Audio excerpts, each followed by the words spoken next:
I think we have to prepare for what's going to come, because in 1932, when Executive Order 6102 was passed, the United States villainized people that held gold privately. This is going to happen again, I strongly believe. When the United States wakes up, or any government, particularly the United States, wakes up to the fact that they don't have enough Bitcoin and it's too late for them to accumulate more, they're going to villainize Bitcoin holders, call us hoarders, blame us for the economic crash.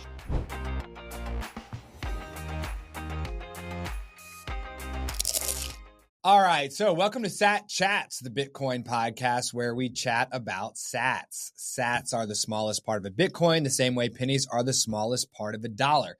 With Sat Chats, we are building the world's biggest Bitcoin welcome center to serve as your gateway to generational wealth. So if you're brand new to Bitcoin, we want to chat about sats with you. Head to satchats.com. to grab your slot in the studio today. I'm your host, Stuart Bitcoin Maxi, who wears prescription sunglasses to protect you and your loved ones from my Bitcoin laser eye. And I'm your co-host, Chris, founder and CEO of Ithaca Hummus, resident Bitcoin smash buyer around here. Of course, I smash buy on Bitcoin well.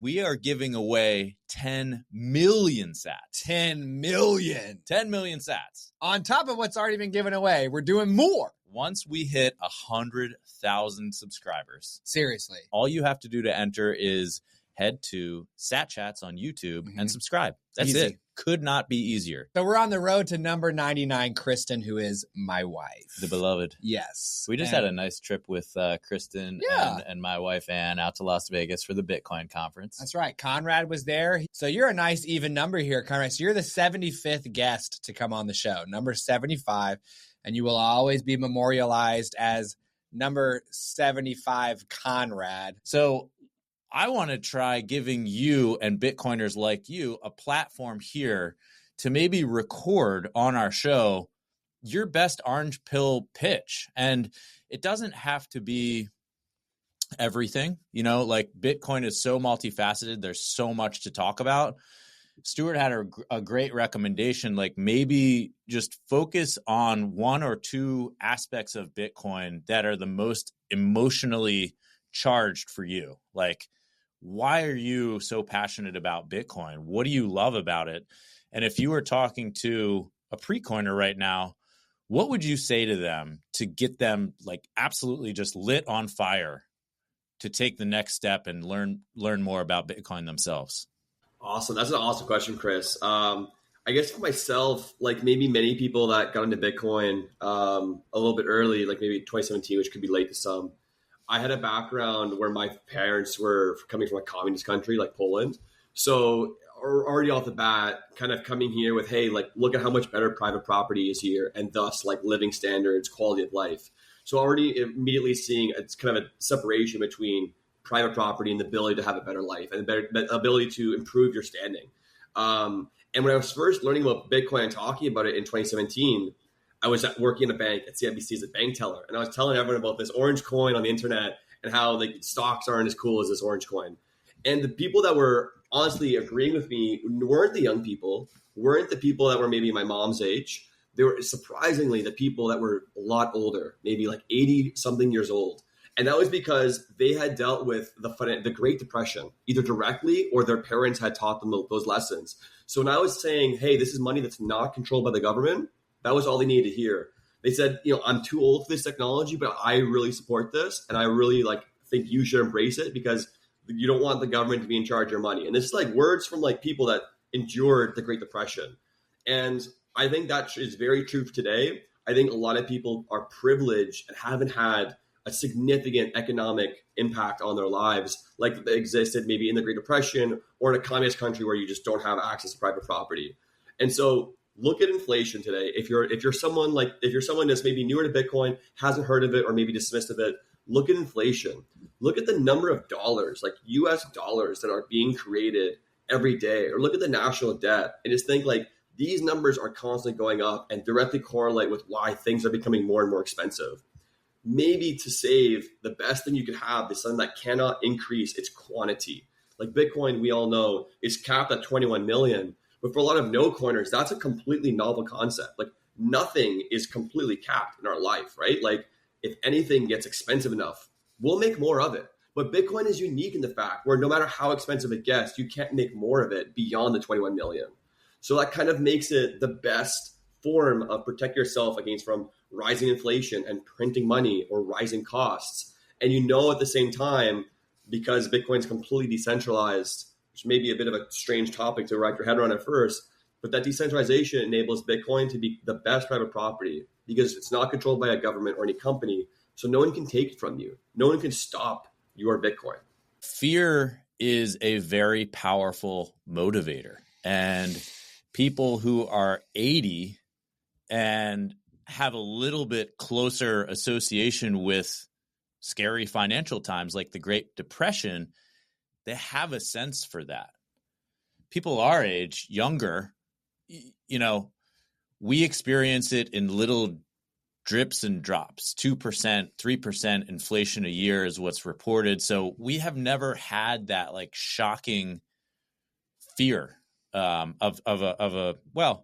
the 2008 financial crisis. Yeah. So we got a little bit of it. But it wasn't the same as like absolute devastation where you're leaving a dust bowl with no food to try to do something in California to stay alive. Like the recession was not good, but it was good for some people. And, we never didn't have food at the grocery store. So I think you're right. I mean, I think that America hasn't had a Great Depression-like event in our lifetimes or like a Zimbabwe level inflation. It's all gradual. So it's really interesting to hear that the older folks were the ones that were agreeing with you. Yeah, I think it's like money has changed a lot since that point in time too, right? Like we call it the US dollar, but in 1931, the US dollar was fully backed and fully redeemable like gold. I went to our trip to Washington, D.C. One of the first things I did was I went to their Federal Reserve branch, and you could see framed in the wall the US dollar, and it looked from a distance, it's like US dollar, US dollar, US dollar. But you walk up closer and you can see this dollar is fully redeemable by gold. So it means you could literally walk into any bank and say, I have $37, and they'll give you $37 worth of gold. That's what paper money was originally invented for. Just because moving gold and transacting small amounts of gold was hard. Yes, Peter Schiff, moving money is gold, and we needed technology to improve it, right? So then we all of a sudden we tried to, we don't have enough gold. This is the U.S. government talking. We don't have enough gold, so we're going to take it from people.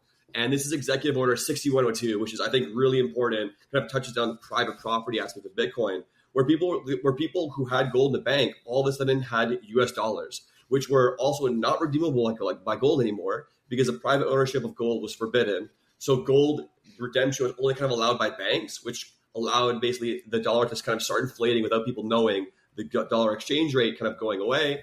And next thing you know, we kind of went into World War II. And then after World War II, we had Bretton Woods. And then all the currency rules kind of got flipped on the head again. Then because everyone was pegged US dollar, and the US dollar kind of just drove the show. And then in 1971, Nixon is like, we're removing gold fully from the US dollar. He's not saying these words exactly, but it's like, we're spending too much money on war. We don't have enough money to keep everything rolling. We don't have enough gold to keep the ball rolling, but we have to keep rolling. Because if we keep the ball rolling, we can kind of fake keeping the ball rolling by forcing people to use our dollar, which props up our bonds, which props up our military. So we keep everything going. And that's kind of where, and then a lot of Bitcoiners point to 1971 as being an era where we kind of started to enter the mass fiat era. I hear a lot of people complaining about end of late stage capitalism. We're not in late stage capitalism. We're in late stage fiat, where we're like really running into high inflation, high debts, and that's leading to a lot of problems that we're seeing today. Stuart, actually, you described, I forget when this was, but I said something about we're in capitalism, and Stuart was like, no, it's not capitalism, it's debtism. And when you say late stage fiat, is that what you mean? I think basically because the amount of debt we have today is completely a product of the fiat system. And I think this goes back to kind of like overall Keynesian economics, where I remember learning this in school. It's kind of what I would originally, which I wanted to train to do, was basically you would print money, and then you would kind of devalue the currency a little bit, but you would also use that money to try and stimulate the economy. And this kind of works really well in a situation where, say, you're guaranteed to be growing your economy at like 5% a year. Because you kind of know that growth is coming now, so you can kind of have a little bit economic contraction, maybe a little bit of money printing right now, a little bit of inflation, and then they'll kind of increase. You can just quick economics, Google a J curve, and that's kind of like what we kind of are trying to do in that kind of situation. But that is kind of actually really problematic, because when we were first inventing this kind of economic concept, it was just after World War I, and then we were kind of embracing it more after World War II. And what happened then? We had massive population booms. Yes, we had economic booms, but I think more importantly, we had population booms. And if you look at someone like Japan, who didn't have the same kind of population boom as we had in the West, Japan's population started to decline a lot quicker. And that's basically what's going to start happening in most of Western countries, where we're going to have much lower growth rates than we had, which is really going to conflict with our whole high debt, high fiat environment, where we were previously very incentivized to take on all this debt and not worry about it because it's going to be fine later. You know, like the whole John Keynes thing. He was like, "Oh, we're all dead in the long run, anyways." Well, someone's grandkids are going to be living in the long run, and so when you create this like really flawed economic system, we're all going to have to deal with the consequences of it. And the grandkids being, the grandkids of the boomers, we're going to be dealing with the majority of the economic mess. But at least we have this alternate option, which is Bitcoin. So if we want to return to a sound money standard when the whole fiat world slowly fizzles away, we actually have something that is going to work and doesn't have the same problems as gold. Because gold isn't a payment system. It's just a commodity, which requires centralization and all these intermediaries to move it around. Bitcoin is a commodity. I argue that, honestly, I admit this might be a bit of a hot take, but I think Bitcoin is a digital commodity, probably the only one we'll ever be able to have. And so if it's a commodity, but also has a payment network, then it's completely self-sufficient, because you can transact this like immutable value. At the same time, your ability to transact it is not going to be influenced or impaired by any third party. I'm having this vision of a young Konrad in the bank. I'm walking in. Hello, Mr. Kirby. Let me, transact in dollars for you. But at the same time, let me tell you a little bit about Bitcoin. Can you remember the moment when you first discovered Bitcoin or first got really excited about Bitcoin? And, what was that like? What got you into this in the first place? It's a great question. So I was finishing off university. It was in 2017. I was doing an econ program at U of T. And one of my classmates who was like, didn't go to class much and had a lot of money, and like didn't grow up rich, because at U of T, there's a lot of really, really wealthy people that kind of just coast through and seem to have the answers to all the tests without studying and have a really kind of simple life. But he was not like that. He seemed to be kind of more self-made. And I was kind of curious. I was like, hey, so like, what do you do? And he's like, oh, I sell RuneScape gold. And I'm like, how are you, like, basically, in my opinion, as a kid, how are you rich selling RuneScape gold?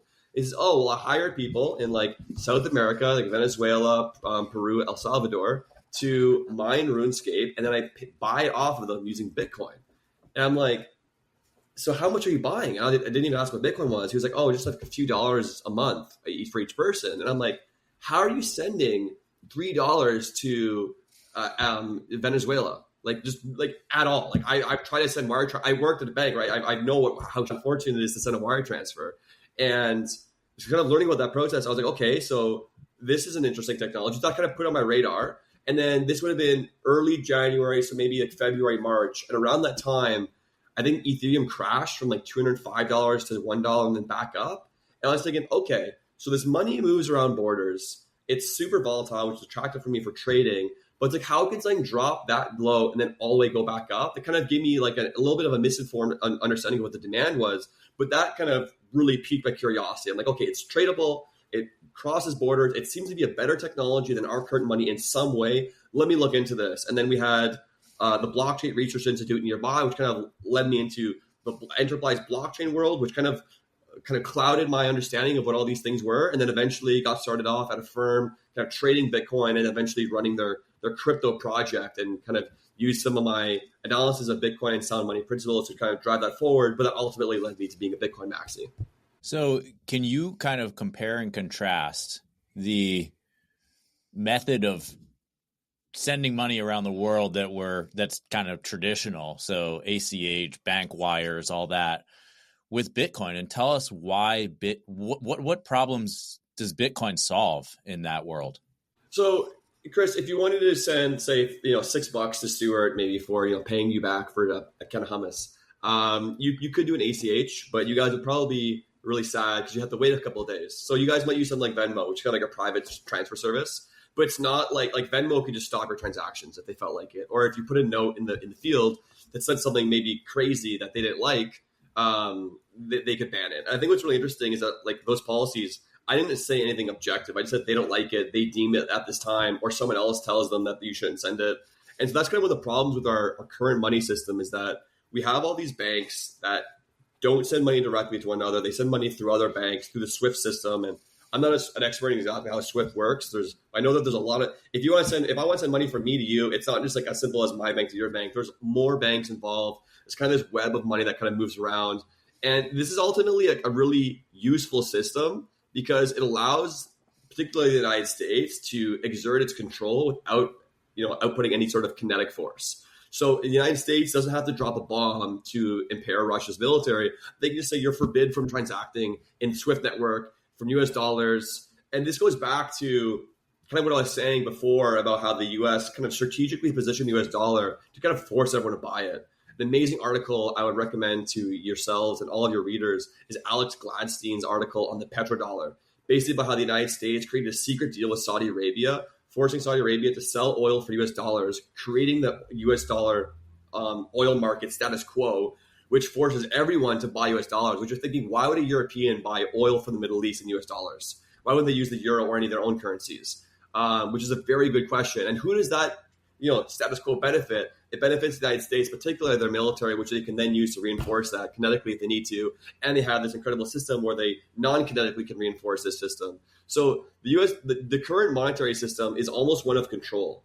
Like if I wanted to donate to the Canadian truckers protest, my bank would have been shut down by the government. If I want to donate to South Sudanians or Palestinians or Ukrainians, very likely none of those transactions would go through. They would probably be blocked by some sort of financial system. And that basically means that I can't exert my free will. I can't exert my political beliefs. So like the current monetary system can basically easily be turned off, shut down.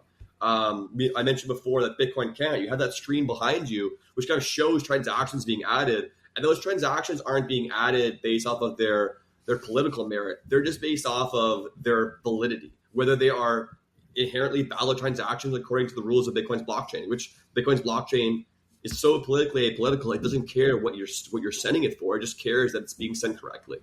Yeah. So it's like this trade-off of what you're describing, the SWIFT system, the dollar, like these are all very convenient systems, but that convenience comes at a cost, doesn't it? It does. It really does when you try and test it. And a lot of people might not necessarily test it. And so it's like, it's kind of the argument of like, why do you need privacy? I'm not doing anything wrong. Well, what you're doing could be deemed wrong at any time. That's kind of more the principle of it. That's why when I like to, donating to a political cause, I like to list every possible political cause on all ends of the spectrum, because it just kind of shows, well, it doesn't matter what you might have a bias for. It's just that the principle of if you can exert your freedom, your will, then you're going to basically you don't actually have true freedom. And even on the convenience level, like Bitcoin is beginning to eclipse the convenience of our traditional fiat system. This is one of the things we've been embracing at Bitcoin Well, is like using Bitcoin and the Lightning Network. For example, I can send you guys $6 in Bitcoin from Canada right now faster than I could if I was using fiat money, whether I was using US dollars from a Canadian US dollar account to you guys, or even ACH, same transfer, same country would still take a long time. But with Lightning, I can send you guys, before I finish the sentence, I can send a payment, you'll receive it, which is just absolutely insane. And I think that's exciting because we're open to a whole new era of economic opportunities that we can't even fathom yet.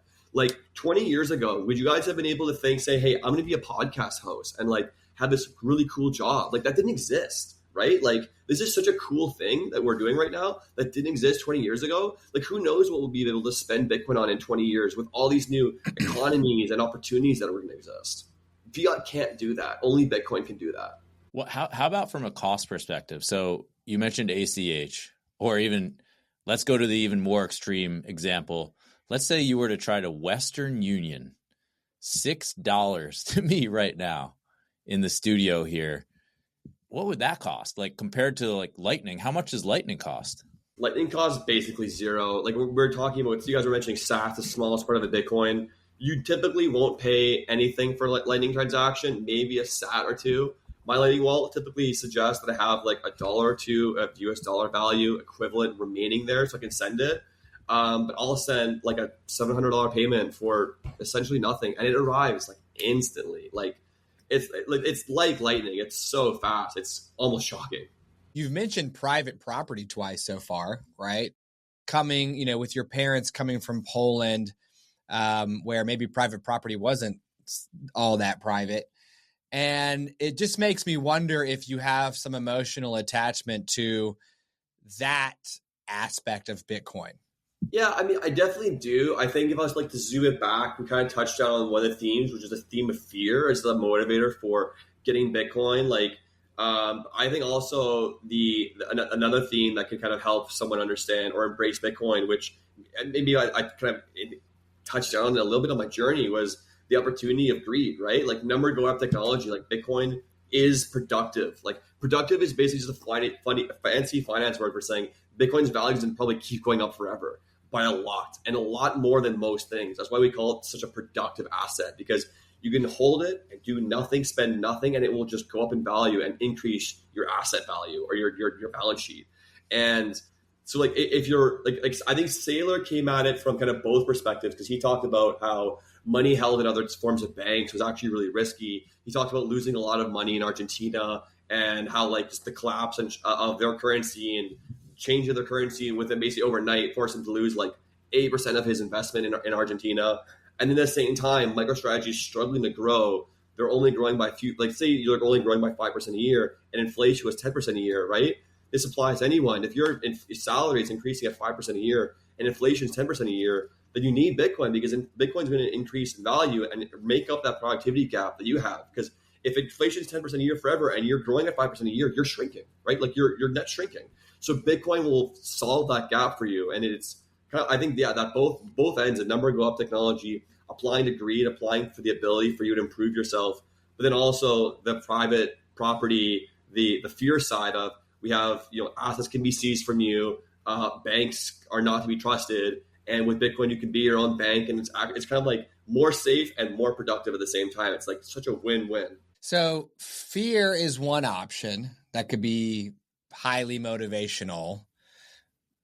I don't think there's a ton of Americans or Canadians who have experienced that fear yet. Maybe when the truckers had their banks frozen up during their protests in Canada, but anger also seems like an option. Yeah. And I feel like I had some anger as I was discovering Bitcoin for the first time, because it shocked me to learn that, to your point, if I managed a 5% raise and trotted that home to my wife, like a dead mouse in my mouth, but then they printed 7 or 10%, I actually was in fact becoming cheaper as a worker. I was technically becoming more affordable to my employer, even as my salary was going up. And that kind of like wool over my eyes was infuriating to discover. And also like the powerlessness around, I guess it felt like my only option was just to somehow make even more money than I was making.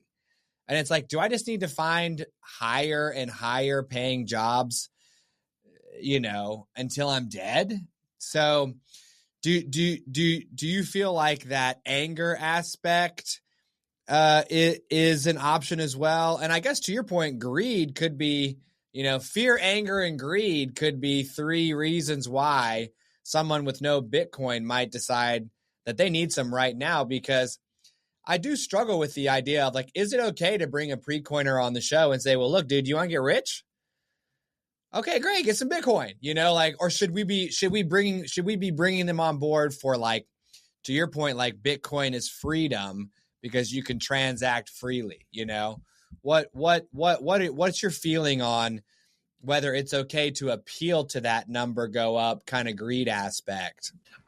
It's a funny thing because I feel like in Bitcoin, especially for folks that have been around for a long time, I feel it's like you almost don't want to say it because it's like you don't want that to be the main objective. But I think for many folks, like the greed is a main objective. Like if Bitcoin didn't go up in value and it just preserved your value, I think for a lot of people they would be like, I'm not affected by it. Like I'm not affected by the private property confiscation kind of thing, and like they might more see your use case, like Stu, like they might be looking at like, hey, like my salary increase, it went up by X amount last year, but inflation is 3x that, and that I think deserves anger because our whole lives we've been taught this thing about how like you'll get like your increase in your salary, you'll be able to retire when you're older, you'll have your house, your life is done, you're kind of just chill, you're good.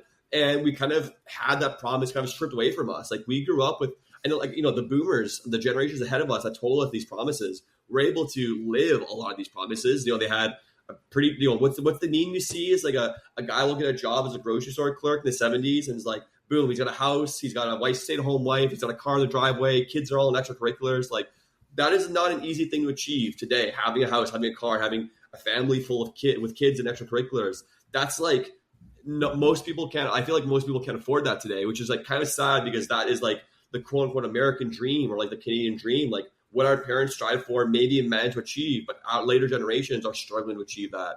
And I think that definitely deserves some anger. I think our generation has been left behind. I think that's represented by the age of political leaders in the West. They're not our age. They're not representative of us, and they feel disconnected from our problems. And it feels like solutions aren't even coming our way. So Stuart, I love that you saw this problem and didn't like wait around for the government to kind of make a solution for you. You saw a solution available through Bitcoin and you seized that opportunity because you know that yes, there's like that greed element that it can increase your value. But at the same time, like you need to cover your own butt. And then that's this kind of the way that you're able to do it. Like you thought, hey, you know what?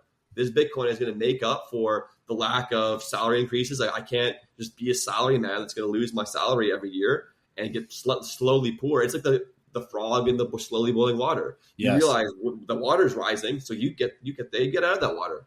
I don't even frame it up as greed. I don't think it is greed. Is it greedy to just want to provide for your family to get ahead? It's not greedy. Mm-hmm. The financial aspect of number go up technology is just the same. It's the same thing as a savings account. Is saving greedy? Or maybe in this context, it might be the same as like investing in stocks or holding an asset like gold, where I don't think anybody looks at smart investments as greed. And also, even if it was greedy, which I don't personally think it is, I don't care.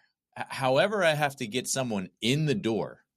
It's going from 0 to 1. Mm-hmm. And then once they're on 1, they're going to continue that journey. And they will come to realize that it's not only a store of value. It's not only a good investment. It's also all these other things that if you zoom out a little bit, it's a great piece of technology for civilization. You just have to get started on that path.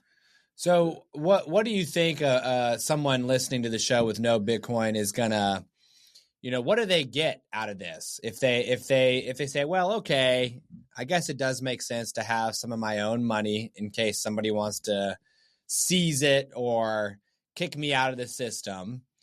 I guess that, maybe it's not so great that my money is buying me less and less over time. And maybe I want something that will go up over time instead. What are they going to get in the long run if they start getting some Bitcoin? Like what's that going to do? What would be your pitch to someone if you say, look, man, if you just get started with this, here's what's going to happen? Gosh, the honest answer, I think would scare them away. I think what Bitcoin does for you is it forces you to really critically think about a lot of things, about how you're positioning yourself in the future, right? Like maybe this no coiner that we're talking to has never even invested before. They've never even thought about that far financially in the future.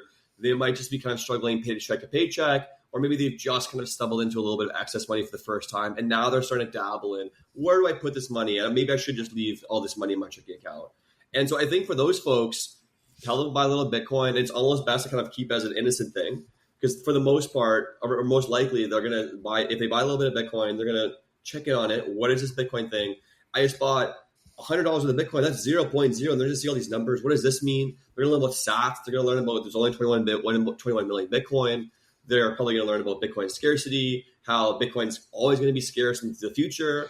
And I think one thing that, and I think this is representative of when you go to a Bitcoin conference, the kind of people you see. I find when I was at a Bitcoin conference, I was seeing more like jacked people, really physically fit people, percentage-wise, in that room that I had seen in many other places. And I think that's not just because muscle people with muscles like Bitcoin. I think it's that Bitcoin gives you muscles. Bitcoin gives you this mindset of training for the future. And whether those are physical muscles, mental muscles, financial muscles, family muscles, it forces you to kind of work down and hone in on kind of this, like your strengths, so that you can kind of get ready for the future. Like Brian Johnson, that guy that's going to live forever, he was talking about like you want to live for a long time so you can harness the value of Bitcoin, harness the potential of Bitcoin. If I'm only going to be around for another 20 years, like Bitcoin's not going to serve me as well as if I had another 80 years, right? I'd love to hit 110, so I want to get in really good shape. I eat well, think about myself, think about my family future. So I think that's one of the things that's going to happen to someone that just gets started in Bitcoin, realistically, is that they're going to educate themselves and think more critically about the world, which I think is a really good thing. That's such a good answer. Yeah. And it's so true, too. Mm-hmm. I mean, you all of a sudden start thinking about your future in a whole new way. Mm-hmm. Mm-hmm. It was reminding me of number 59, Brandon, talking about how it reset his life. I was thinking about your mom, Car. What number was she? Number 28. She said that Bitcoin turns savers into savers and spenders into savers. Yeah. Like you just think about every dollar that's going out and coming in, by the way, a whole different way. It does. It's almost like you start working with real money. So you start making real choices, because with the paper money, it's kind of always flowing, I mean, maybe you have an hourly job, maybe you have a salary, maybe you have a really nice salary, but you're kind of just living paycheck to paycheck no matter what. And they're kind of printing it, and you have credit cards, and there's a lot of like buffers and safety nets, and I don't know. There's all these kind of, you just kind of don't feel like each choice is as impactful as when you adopt a Bitcoin standard. Yep. Yep. Then you really start asking yourself whether what you're doing is worth it, whether what you're buying is worth it. Whether what you're eating, whether you're working out, all this stuff. What you know you're what lifting. I mean? Yeah, exactly. Peptides you're taking. A lot of this is like system design. I mentioned earlier how we have like this Keynesian mindset and we want to spend more. That's more that's like both from the government perspective. The government wants to spend more and take on debt. They want us to spend more because it kind of helps with that inflation. They have this whole like velocity of money. The more money moves around, it kind of can affect inflation. So they actually want us to spend money. And this kind of benefits them because, well, they got to make more of it. We got to have more inflation. You're kind of just tricked into throwing your money around without really thinking about it, because you know it's going to lose value. Like you don't want to keep cash stuffed in your drawer because you're like, oh, I may as well just go buy junk food because this cash is going to lose value. I may as well get some food and sustenance for this now, right? That's kind of like how that kind of system design kind of perverts our thinking. But if we think at the same time, like who benefits the most from inflation? It's the people with massive amounts of debt, which is the government. So the government is actually using inflation to reduce their debt burden. Because if there's inflation of 10% a year, then sure, I have $1 billion of debt growing at 3% a year, but inflation's 10% a year. So my debt's actually going down over time. So from the government's perspective, they're like, if we inflate the money more, then we could spend more money, which is also great for all their political campaigns that are also super short-sighted. So it's like this whole entire system is designed to help basically politicians with their short-term goals spend as much money as they want. And what does it cost? Our inflation. It's the currency that loses all its value, and we all pay the price. That's a hot take right there that we definitely need to cut into a short, because I could just feel my blood boiling as you were dosing that out.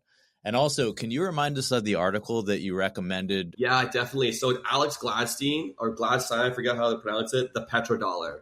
The petrodollar. Really, really good article. I super recommend it. It's about basically how the United States positioned the dollar to not be a dollar that's backed by the military, which most people think, but if anything, it'd be backed by oil demand, and how that managed to happen. And I think it kind of helps also explain a lot of the complicated positioning that the United States has taken in the Middle East, which seems to be kind of contradictory depending on various political takes or philosophical takes that people take.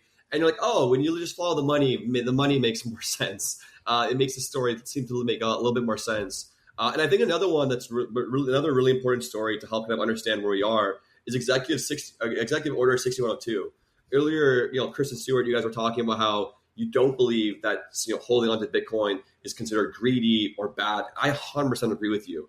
But I think we have to prepare for what's going to come, because in 1932, when Executive Order 6102 was passed, the United States villainized people that held gold privately. They called you hoarders. They basically called you selfish. They were basically saying this: the depression is basically your fault, right? So, they did this because the government realized they didn't have enough gold for their agenda, for what they wanted to do, which is mass spending. This is going to happen again, I strongly believe. When the United States wakes up, or any government, particularly the United States, wakes up to the fact that they don't have enough Bitcoin and it's too late for them to accumulate more, they're going to villainize Bitcoin holders, call us hoarders, blame us for the economic crash, and then what they're going to do is they're going to offer us 20% over market price to take our Bitcoin forcibly, and then we're going to be without Bitcoin and a bunch of pointless fiat money. What happened in 1932 when that happened? Gold was $25 an ounce. They gave gold holders $35 an ounce, which seemed great at the time, but gold went to well over $3,000 an ounce a day, and the US dollar lost 99% of its purchasing power. This exact same thing, I believe, is going to happen with Bitcoin, and that single-handedly is the most important reason for why I self-custody. I think everyone should self-custody, because the gold holders that privately held their gold outside of banks, the majority of them held on to their gold for the next 40 years, when in the 1970s, gold was made legal once again for private ownership. Then all those people are like, oh, cool, I have my gold. Nothing ever happened. I found it in the backyard, guys. I recovered by boating accident, right? Whatever your term will be. Those people remain whole at the end of that whole fiasco of gold seizure. So I think every Bitcoiner should really look to the past and basically expect that past to repeat or at least rhyme with their Bitcoin. All right. Now, there's a lot to Bitcoin, and we'll never fit all of it into a single chat about sats. And we touched on a lot of nice areas with Konrad that we're going to have to dig into. If and when you'd be willing to come back on in 9 months to give us an update on your Bitcoin, baby, would you be willing to come back on? Yes, I would love to come on. I love your guys' energy. You guys are like, I said that before when I first reached out to you guys. I was like, dude, I love your guys' show. You guys sound like you guys have been doing this for years. Like, I'm number 75. I would think I'm like number 750 or 7,500 or something. Well, you might be. You might be. If you keep coming back in 9 months, we'll get you there. We'll get you there. Exactly. Well, so we're going to try something a little bit different as well at this stage of the show too. What's up? Which is my friend Chris here is going to recap the conversation. Oh, come on, man. That we had with Konrad. All right, I'll do a real quick one, a truncated recap. So we started off learning about how you're from Poland originally. Your family's from Poland, moved to Canada, and started working in a bank in your college years, and noticed that it was easier to get the older generation interested in Bitcoin because they had personally experienced or knew someone who had personally experienced the pain and suffering that goes along with major financial crisis. And, we didn't get to talking about how you eventually got into Bitcoin yourself, which is something I'd love to learn more about in your next follow-up episode. But we talked about how you went to university and you met this guy who seemed to be more self-made than the other silver spoon colleagues that you had back there in school. And that really interested you. And you found out that he was making his own through Bitcoin with the help of Bitcoin. I didn't. I wasn't. Well, he was like selling. He was mining in-game currency. Well, I didn't understand what the gold was. RuneScape is a video game. Oh, okay. So it's like if you want to buy a bunch of stuff in the game, but you don't want to do any of the work, you could like buy gold on like eBay or something. So he was basically paying people from less developed countries to just play the video game and get the gold. And he would use Bitcoin to transact internationally to get the in-game gold, which he would then sell, right? For, I guess, ostensibly like, Canadian dollars. Well, so there you go. It's at inception. Yeah. Bitcoin is a medium of exchange. There we go. It's a medium of exchange. It's not, it's also a store of value over space and over time. We know that. Good money has both of those properties. Both. Yeah. Actually, it's the best in both areas. So great example of that. Then let's see.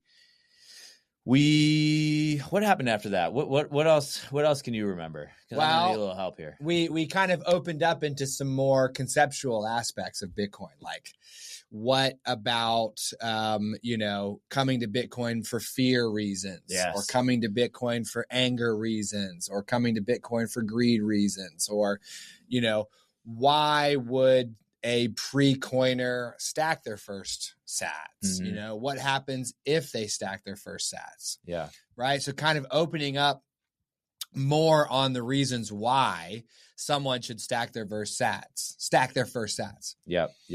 What I really wanted to ask you, because I know that you've spoken with a lot of, you say no coiners, we say pre-coiners. And what I wanted to ask you was like, what is the most common hurdle that you see pre-coiners struggle with, and how do you help them overcome that? And I think that should be maybe a question that we ask of all of our Bitcoiners with this kind of experience, because I would love just selfishly to hear the answer to that question from as many people that have more experience than me, and see how they navigate that. But we didn't ask it. And we'll ask it when you come back. Oh, damn. We didn't ask. We'll ask when we come back. Okay. Anything else on the recap before we hit the hummus? No, that's good. Good. Let's rip. All right. So, unfortunately, today I am not going to be able to taste the roasted red pepper that you pre-selected on your form, but Ithaca Hummus is our founding sponsor. It's my company, so I know what it tastes like. And why can't you have any today? I'm giving blood. No. I'm giving blood so that I can learn more about myself. I'm taking a blood test. Right. Okay. So here's what we'll do. I'll take a fat glob for you, Konrad, and I'll serve as your taste buds, and I'll take a fat glob for Chris, and I'll serve as his taste buds. So cheers. Pour one out for the homies. Oh, at the same time. Jeez. Making me hungry. It smells good. Man. So, roasted red bell peppers. The vinegar. My tongue can taste the vinegar. And there's like kind of a savory vegetable flavor, I think, from the roasted bell pepper. Yeah.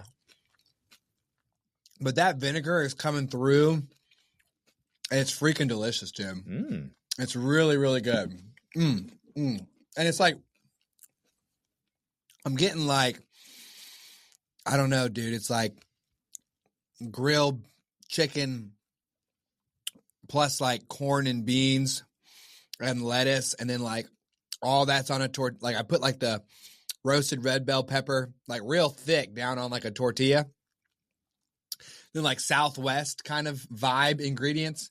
Roll that up, cut it on the diagonal. Bam! Be great like that. Tasty, delicious. You can't lose with Ithaca hummus. Every flavor is just so flavorful.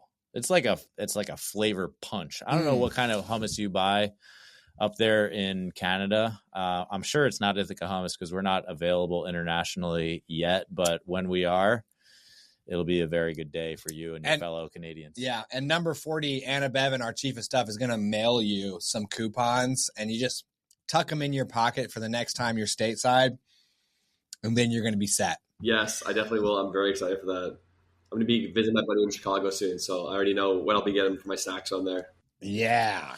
Well, Konrad, as a Bitcoiner, you're familiar with the concept of value for value, which is something we believe strongly in here at Sat Chats. So as a small token of our appreciation, we're going to offer you some value.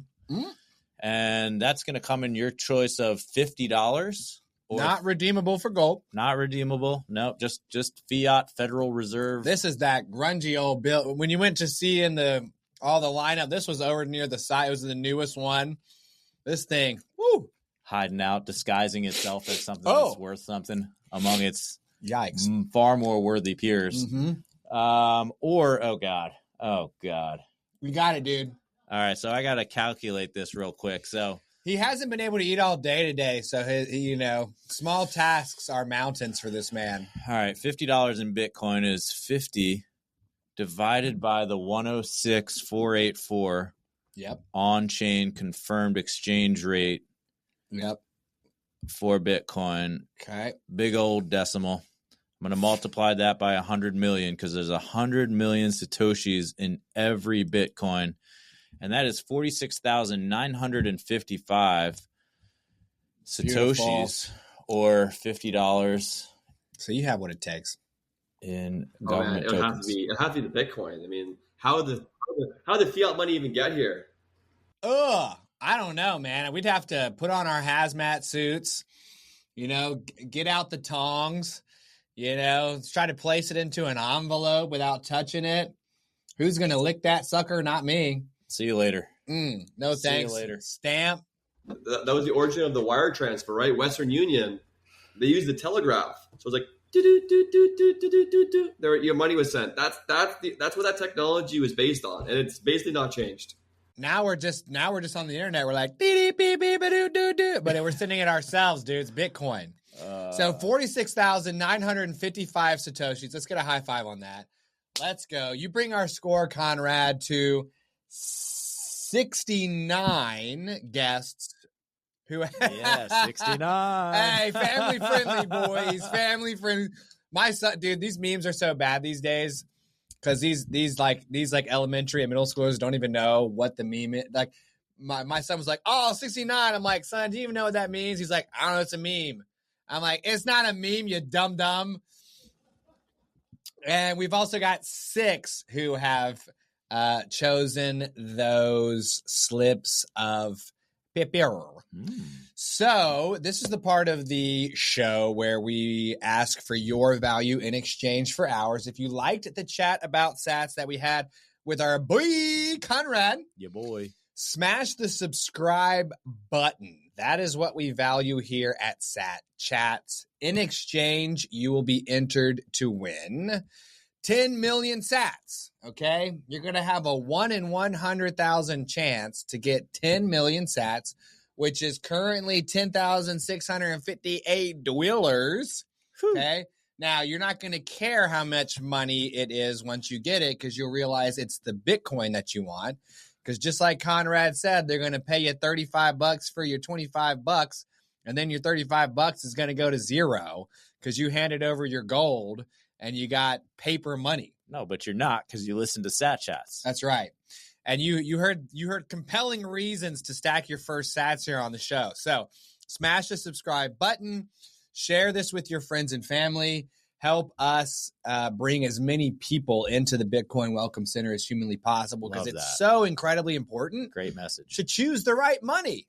Choose the right money, man. Good gracious. So many of us just start off with the wrong money and we never ask the question why. Never think about it. We're also on the road to number 99, Chris, and we are officially on the downhill with Konrad. We are on a 50 episode march to my wife, and you are the 26th in that line.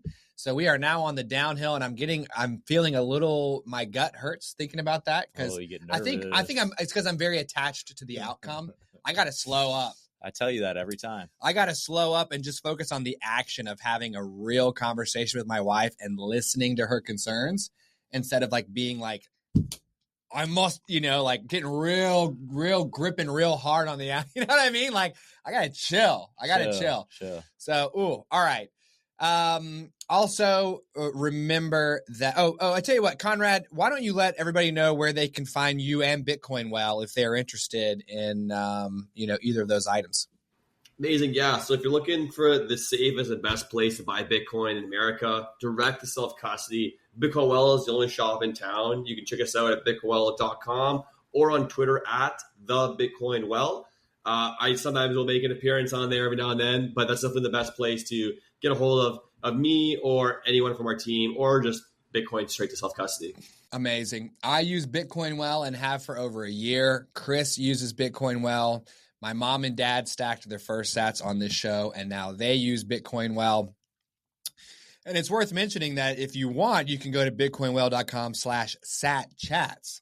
Yeah. And you'll get an exclusive video from us, not available anywhere else. Yep. Which is quite well done, by the way. Mm-hmm. And you can get onboarded to Bitcoin Well kind of through us, so to speak. Through our affiliate link. Through our affiliate link. We're affiliated. Yeah. You'll get 1,000 bonus points added to their account, which they can use to spin the wishing well and get some extra points there, or extra sats there, or save up for the cool stuff we got in our point store. Yeah. And if you're like Chris and you just got to smash and you need to smash more than 50 grand, then you can email us, right? show@satchats.com, and we will personally help you get to Konrad and to Chantel and all that kind of like big boy OTC level stuff. But if you're like me and you're just a pleb that's sweeping dust into a little broom, I'm like, ooh, yay, here goes my weekly buy. Then you could just get signed up through that website. So we love Bitcoin Well. yeah, dude, I got my dust buy. I got my dirt devil, bro, every week. Oh, man. I look at my stack of Bitcoin. I have the same face as the no coiner. I'm just like crying tears of blood because I ain't got nowhere near the amount of Bitcoin I want to have. All right. So remember, Sat Chats is for educational purposes only and should not be construed as financial advice. Also, our guests' views are their own. We will see you tomorrow, Satillionaires. Bye-bye.